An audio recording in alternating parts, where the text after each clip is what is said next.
Brendan Kearney is a retired US Marine Corps colonel and a military affairs analyst. He joins us now from Santa Rosa in California. Really good to have you back with us, Colonel.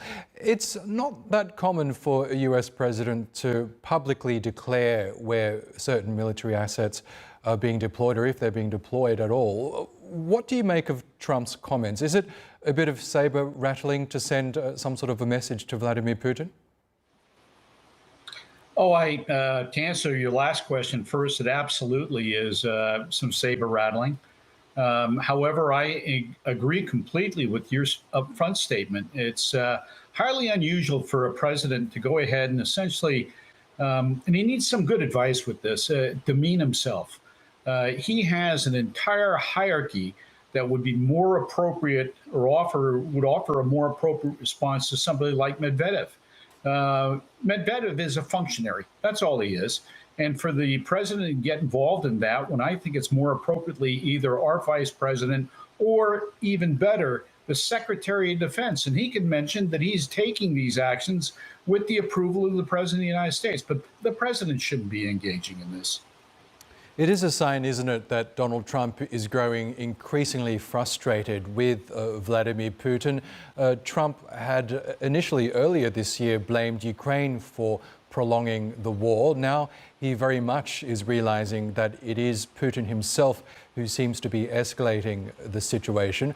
What do you see happening here? Do you think Moscow will be moved at all in response to Donald Trump?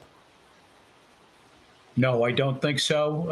I think the early naivete that Trump displayed in wanting to believe his friend, Putin, has been overcome by the reality on the ground. And not only that, I think a number of his advisors have changed their opinions. And this is Trump's advisors, that where they thought here a year ago that it was Ukraine and Zelensky that were dragging their feet, they clearly see now what history has reflected again and again over the past decades with Russian conduct, is they talk out of both sides of their mouth. And they're going to let this thing stretch to their best advantage for as long as they can. And, the thing is with sanctions, they all take a long time to really take a bite out. And I think although increased weapons shipments will certainly have a greater impact here in the short term. Yes, let's talk about what Trump is threatening, because he's given an early August deadline to Vladimir Putin to reach a ceasefire. Otherwise, Moscow could face stronger sanctions from the US. We know this is a path that European powers had long taken. Why do you think it's taken Trump so long to realize that perhaps it is Russia that's the aggressor here and not Ukraine? Well, I mentioned the word naivete here just a little while ago. And something, I have to give President Trump credit for wanting to solve this. There have been preceding U.S. presidents and other world leaders that somewhat get disinterested in what's going on in East Central Europe.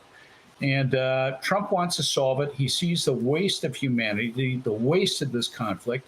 But again, I think he'd formulated an opinion that he had such a relationship with Putin that he'd be able to pull this off. And I think he's just learned a bitter lesson. And I'm glad it's happened sooner, 6 months into the administration, than later. So we're going to have to see what happens. We're going to have to see if this gets so painful with the U.S. actions, combined with the horrendous casualties that Russia is suffering in Ukraine, then maybe there will be some rational action on the part of the Russians, because there hasn't been since the very beginning of this war, unwarranted to begin with.